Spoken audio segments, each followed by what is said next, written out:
After doing the heat loss is doing the radiator side. So basically each room will have a radiator, and this is a baseboard radiator. This is what they call a kickboard.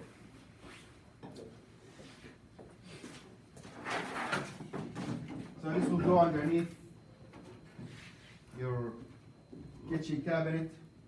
It goes also underneath the fridge or whatever you want. And this one has, actually, this is the convector. What's in here? Industrial fan. So is this natural or forced convection? Forced convection, because we have small area, so we gotta push the air through. What goes in here? Hot water in and out. These things require a lot of diverted keys. I'll show you, and they consume a lot of power. So you need to have accommodate for the power and the water pressure that goes through it. Otherwise, it might not flow correctly. So we're gonna choose these for the kitchen, or you can do radiant floor heating if you want to, but we're gonna pick the components for each one of those. And yeah. So when we put the location for the boiler, we want to put it in a very strategic location. There are some codes we have to abide with. Codes are the first thing to work on. Make sure that it follows the code. When the fire marshal comes to inspect the boiler, if it's not per code, you will not be signed off on it, and you have to redo it. So first of all, check with the code. And it has to be also approved by the construction company and the owner. There are some choices. Some choices will be more expensive than others because it will require more pumping. The further you put the boiler in the house, the more pumping power is required. Also the piping scheme. Are you going to have one loop, two loops, and so on? I will explain that as well. And we'll see the difference between one loop system and two loop system. Check the local codes and the national codes. So the National Fire Protection Agency responsible for the national codes. There's a state code and there's city code. Which one is higher? Local. The local codes are higher. They cannot be less, can be higher. I know some towns here have very stringent codes. And those codes make sense because it's based on the distribution in that town, and what kind of fire department they have, what kind of equipment they have. So they will put the code according to what fire mitigation aspects they have. So for oil installation, use NFPA 31 as your primary code, and it's going to be the basis. Then go check with other codes as well. This is posted in the blackboard. I have a copy of it. If you want to download it, keep it in your as a reference. For gas installation, use NFPA 54. Again, for both gas and oil, you can do the installation of the equipment, but we cannot install piping. Oil piping you can install yourself. Gas pipings you're not allowed to touch or connect. You only connect your equipment, but you do not do the installation from the municipal gas all the way to the for electrical installation, follow NFPA 70.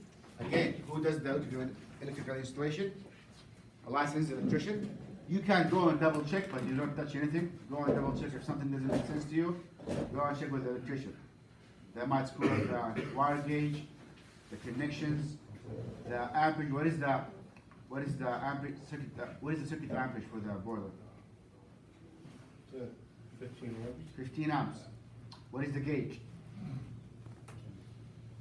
14 gauge. So the wire has to be 14. The circuit breaker has to be 15. You can go and double check that. You're allowed to go and double check the wiring, but you're not allowed to disconnect or connect anything. Check the venting system and combustion air. Make sure the venting is appropriate. That's going to be your responsibility. Make sure there's complete flow. Make sure there is enough air coming into the boiler room venting system, if not sealed. What does that mean? A sealed boiler has to vent to the outside directly, so you'll have a hole in the wall right on top of the boiler and a hole in the bottom to suck in air. That's a sealed system. If it's not a sealed system, it has to be connected to a chimney or a main draft. Make sure that it's adequate. How would you know? Check with the NORA book for the minimum requirement. Make sure that the boiler is not installed in a laundry room, workshop, or a pool area.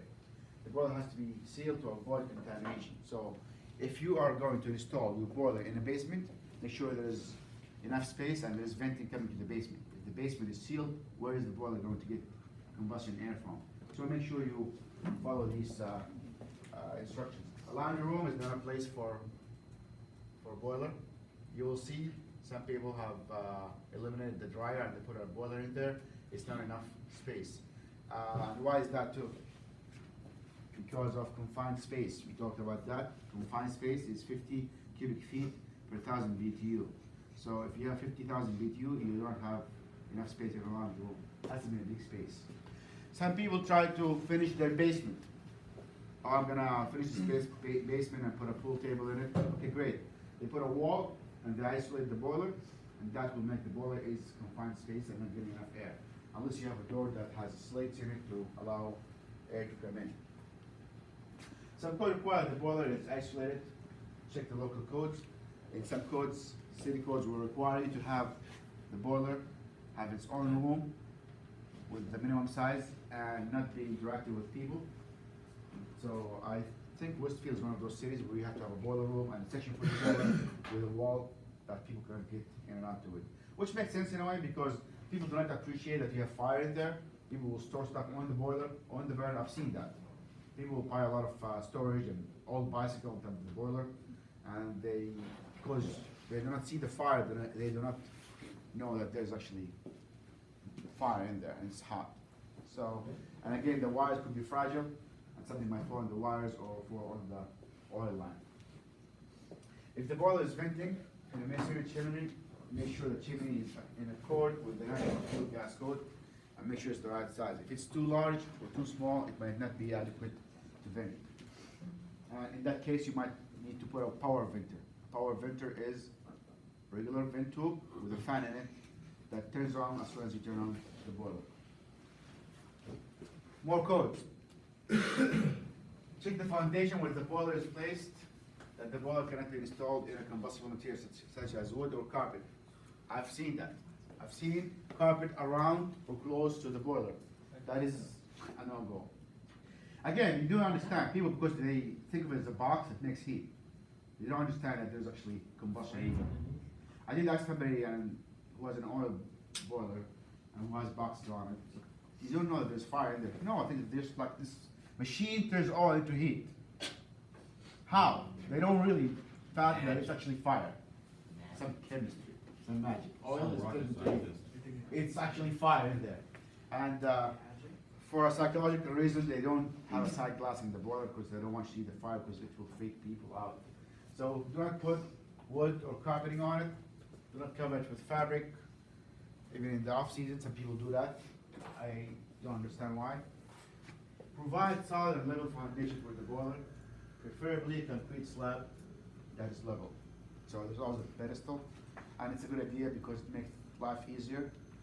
You'll see in the back of the shop some boilers installed on the ground and how difficult it is to bend over. Sometimes you have to lay on the ground to fix things. You want to be level, at least like where you can put a chair and work on it. But you want to raise it by at least half a foot or so. Consider the entire system and the number of zones to reduce the piping requirement. So it's easier to sketch things on paper before you start in there and just start installing and eliminating pipes. Make allowances for electrical work and control system to be accessible. That's something that is important. And you'll see there will be some piping from the back, from the sides. Make it accessible to go and have some easy repair work. There are some pictures online where you see all the control valves and the pumps in the back with wires on top of it, and it's all like messy. And it's really hard to control. Also, try to distinguish the electrical work from the water. Keep them apart. You don't want, if the relief valve engages, that it will shower your entire electrical system. So think about that. Provide at least 15% of the total heating load. We talked about that to compensate for cold starts. You want to provide excess heat production. Search for an equipment with acceptable annual fuel units consumed in order to reduce the fuel consumption. We talked about the annual fuel usage, and that's you'll find that in the book.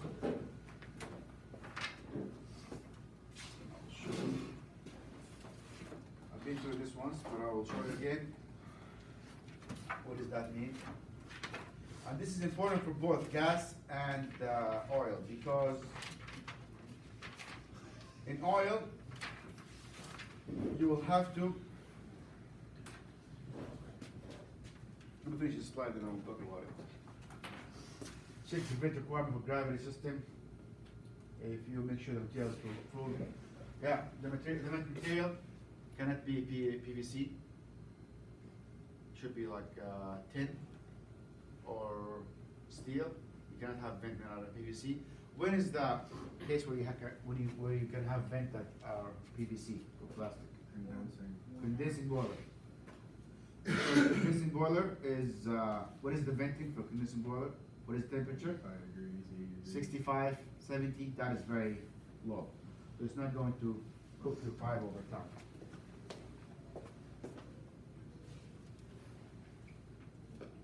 So if you look at page 63, you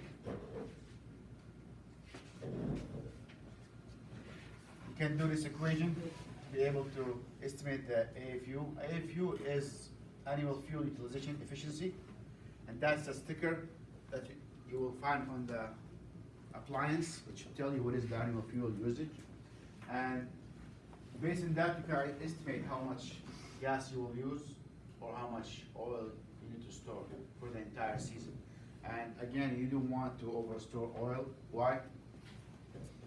Desire. Why don't we want to store? Let's say your house requires 300. Why can't you get 600 so you can fill it only once every 2 years? So if your house consumes 300 gallons a year, why can't you just put 600 gallons and fill it once every 2 years? Because you'll overheat it. No. It will break down. Think. What happens to the oil if you leave it for a long time? It'll be bad. Yeah, it will go bad. It will start to gum. So oil does expire. 2 years is not a big deal, but you really want to fill in the oil every year. It's an annual thing, so you want to replenish the oil. So if you store your car for, let's say you have an antique car, you don't want to use it, a lot of mechanics will tell you drain the engine oil and drain the fuel oil. It's the best way. Even better if you can hang the car on studs instead of like on the tires. Because all hydrocarbon products, because they are treated, they break down and they react with water and they'll produce new sludge and stuff that you don't need. So you want to know how much you will need to store the oil, and that's in page 63 in the age 22.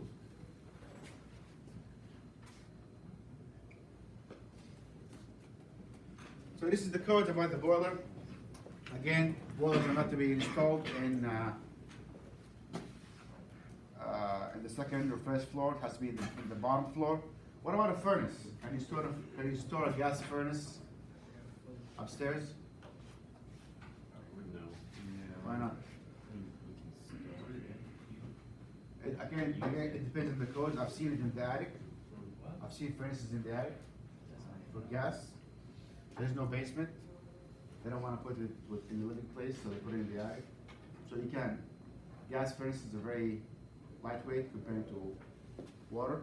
So I've seen that in the attic. If you have an air handling unit on top of a furnace, that's again also possible to put it in the top. But I've seen that with gas. For oil, you cannot. If it's a gas furnace, you can put it upstairs. An oil furnace, you cannot put it upstairs. Oil has to be in the bottom because oil leak will go down. So if you have an oil leak in the first floor, the basement will get some oil. If you have gas leak, gas will evaporate and go up. So I guess that's the rationale. But again, you always have to check with the local code. So step 3, now we size the boiler, we sized the radiators, we located the boiler. We will look at the zones. So there are different schemes for zones. The first and the simplest one is a series loop. What is a series loop? We have a picture here. Yeah. So a series loop is where one radiator follows the other. It's kind of like connecting resistances in series, one after the other. Very simple, economical, very easy, less piping involved. The problems are high pressure drop. So same with resistance. Remember when we connected resistances in series, the first one will get 120, second one will get 80 volts, the third one will get 40, and so on until at the end you have no pressure. So high pressure and temperature drop leading to uneven heating. So if this radiator is designed to operate at 180, and you have soaked 20 degrees out of the radiator, the second one will get what temperature? 160, and so on. So that's what the problem of having loops in series. So this is what it looks like. This is your boiler. You connect the water. You pump. It's going to pump all the water through the house with one pressure. So the kitchen will get most of the heat and pressure. Then it will drop, and you can see the drop is going to increase. And the last bedroom probably will get nothing. The water will be like around 100 degrees, so there was not enough heat. So the problem will be very low efficiency and very uneven heating. The kitchen will be boiling hot, and the bedroom is very cold. Where would that be suitable? Huh? Well, it is being used now. They use this a lot. But where do you think? Where would you use that? Ranch. In a studio house, studio apartment, small unit, where everything is open to each other, like open scheme, huh? Trailer home. Yeah. I don't know if you're not gonna have hot water, but if it's very small, probably you can go with a loop system. That's the only way it's effective. So one pipe system.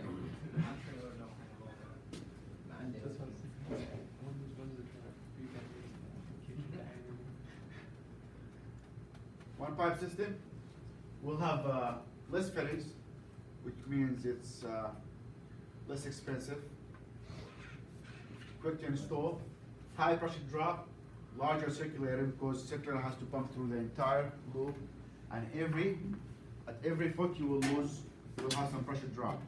Remember the milli-inch thing we had from the table? That's what's going to play a role here. It's going to play a role into dropping your pressure. So you would need a large circulator, small size units only, a studio apartment, an apartment that has an open concept. There is no walls, so everything will share the air, and it cannot be used with indirect water here. So if you're going to have a water here, it has to be a separate system. That is the open loop. I hope you don't do that in your project because I don't think any of you guys have a studio or an open branch. So you're gonna use two pipe systems. Again, it's a very simple installation, very economical. You cannot zone again. There are no zoning. The whole thing is only one zone. It makes sense. It's only one loop. We said high pressure drop and high temperature drop, and it can lead to overheating. If you place the thermostat near the bedroom and you put it in 70, the kitchen will be 80. So there's an area of uneven heat. So this is a series split loop system. So this time we split the loop, but it's still in series. So whenever we say in series, it means that every resistance follows the other. So however, we have two loops, one going to the bedrooms and one going to the rest of the house. So it's still economical, cheaper to install. However, the kitchen and the first bedroom will get all the heat, and the other one will get less. Can we still zone? Yeah, we can still zone. You can have either one pump, but two zone valve. But this zone will have its own loop. Its own zone will turn on and off, and this zone will have its own loop. So again, that is an okay installation, but it's not going to be as good as the parallel system. Because in this case, the bedroom one got all the heat, it's closed, not enough heat, and the other one probably get nothing. So, in the bathroom, of course, going to get almost nothing. And the turn is the same. Simple, cheaper, it can be zoned, better performance than a single loop. At least we have two loops. Again, it will overheat. You'll have temperature drop for each radiator, and thermostat location is very, very important, because wherever the thermostat is reading the heat is where you're gonna shut off the heat, and by that time, one area is at 80, the other area is at 70. Make sense? Questions? So we have a series loop, one loop, we have series loop, two loops, we can have series loop, three loops, it's fine, but again, first stop, you'll drop most of your heat and most of your pressure. This is a one pipe system with diverter tees. What is diverter tee? It's a valve that, picture? Yeah, this is diverter tee. So in this case, it looks like the series loop, but it's not. Why? Because the pressure, the water is not going completely entirely into the radiator. It goes into its own loop. It's kind of a header, a big header, and each one of those radiators is getting a portion of the water, not all, just a portion. Huh? What do you think is the problem with this? The last one's barely gonna get anything, Huh? right? The last one's barely gonna get anything. Water's gonna go to the easiest True, path. but easiest path, but this pipe is smaller than this pipe. So there's going to be hot water going through the entire one. But you're right, each one will take a portion at the end, this one is not gonna get that much. It's not gonna heat as Yeah. well. Yeah. it's gonna If be you look at better. the, How do you do that? this is what's happening in the diverter tee. So most of the water will keep going, and some of it will go up. So you're not going to get a lot of heat.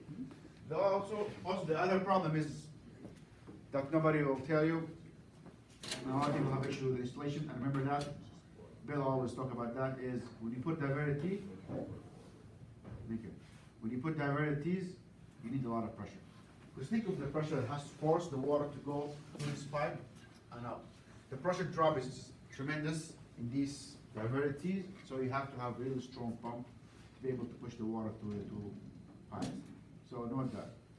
Yeah. These kickboards, they require diverter tees, and they require extra pressure. So when we do the pump sizing, you will see how much pressure drop we have in all those diverter tees. So this is what it looks like. Again, it's very simple. Diverter tees are required in this scheme. In this pipe, you will need to have a really good pump to go through all the loops. Diverter tees. And now this is the two-pipe system. Two-pipe system is the best way to connect radiators. So what's happening here? So we have one output, one line, going all around, and everybody's pulling from that line. And the return is going into a different pipe. So what happens in the diverter tee is the return will go back to the same line and cool it off. Now we have hot water only going through the header, so they all have the same temperature. And whatever temperature you soak from the radiator will go back into the return line. So this is a two-pipe system which is connecting radiators in parallel. And we say in parallel, every load will get the same voltage, right? Voltage remain the same, pressure remain the same, and temperature remain the same. So think about it, hot water, and the rest of that water keep going, and each one of those radiator will pull amount of hot water, and whatever return goes into a return line, the return line is at constant temperature. So this is the best, most efficient layout for pipes, for radiators. What are the advantages? Better performance, lower pressure drop, more fittings. They have more fitting than regular one. More installation cost. How's that an advantage? Huh? Say again? How's that an advantage though? Oh, this is advantage, sorry. Yeah. Did I- It's like, 'cause if you have more fittings, that means you have a bigger chance of a leak. We'll put it back into advantage. So the cost for installation is going to be increased, but it's a very well-balanced system, which means every radiator will get its proper temperature and pressure. The disadvantage is expensive and more involved in installation. So that's the only advantage. That is, it's going to cost you a little bit more, but you'll get better heat distribution. It'll pay itself out. Huh? It'll pay itself out. Yeah. I mean, if you care about the performance. A lot of people, yeah, so It will double the installation because you have double the pipes, and every pipe has to be soldered, so there's a lot of labor involved. A lot of people use PEX now. PEX are very cheap to install, and they take PEX piping. I will talk about it later. Okay, we're good about this. So we have one series loop, split series loop, diverted T series loop, and parallel loop, circuit, where everyone have pulls from the header, from the hot, and put into the cold. So each count we have a hot line and neutral, hot and neutral, and everybody will get the same amount of voltage. So this equation you will need is in your formula sheet. And why would you need to know that? Because again, we talked about pressure drop a lot. We said it's one of the problems that there's not enough pressure and not enough flow through those pipes. So to calculate the flow rate required for that loop, the flow rate is you can see FR as a flow rate. Also, you can see as GPM. Whenever you go to hardware store and you want to buy a pump, they ask you for two things. Those two things are the flow rate, GPM, and the head. The head has to do with the pressure, and the flow has to do with the amount of water that goes through the pipe. So to know what is the required GPM, we'll get the heat load of that loop. Let's say we have two zones. For that zone, what is the heat load for that zone only? Divide by 500. 500 is a conversion rate, does not change. And delta T is difference, temperature difference between the incoming water and the return water. I'm going coming back. If they don't have a number, it should be around 20. But if they have a big loop, it's going to be more than 20. So probably I will send the water with 180 degrees to come back around 100 or 120. So this is the temperature drop in that loop, the heat load for that zone, and this 500 is a constant, it's conversion rate, and you end up with the flow rate required for that zone. Why do we need to know that? Because if you're going to put two zones, you need to know which size pump you put in each one of those zones. So delta T is the temperature between the water entering the loop and the water temperature leaving the loop, and it depends on water velocity, how fast the water is, pipe type, room temperature, how much I'm going to drop. If the water here is 180 and the room is at 50, I'm going to soak more temperature. Make sense? As general rule, use 20 degrees per radiator. Hopefully I'll be able to lose 20 degrees of the water. Sometimes it's not even that much, 5 or 10 degrees. But if you don't have the water temperature drop, you can put 20. The number 500 is a conversion of the water weight per gallon and minutes to hours. So we're converting the water from weight. It's a conversion for the heat capacity of the water. All you need to know is the 500 is a constant. The heat load is for that zone, the entire loop. What if the zone is one room? You're gonna pick the heat load for that room. Delta T is the temperature difference between the water coming in and water coming out. And if you don't have it, you can put 20. So the next step we'll do is selecting the piping for the entire house. What is the most common pipe used? Is 3/4. That's the most common one, but you can go with a small one and sometimes larger. Isn't it type M that's used? Yeah. Type M is for HVAC. Type K, DW is for sewage and gutters. Type M is for, So isn't L used for like drinking water? I think so, yeah, but it has no pressure. It has no pressure, so it has to be type M. So next, after spring break, we'll talk about how do we select the piping for the entire house and how do we select the pumps. We're good. Any questions?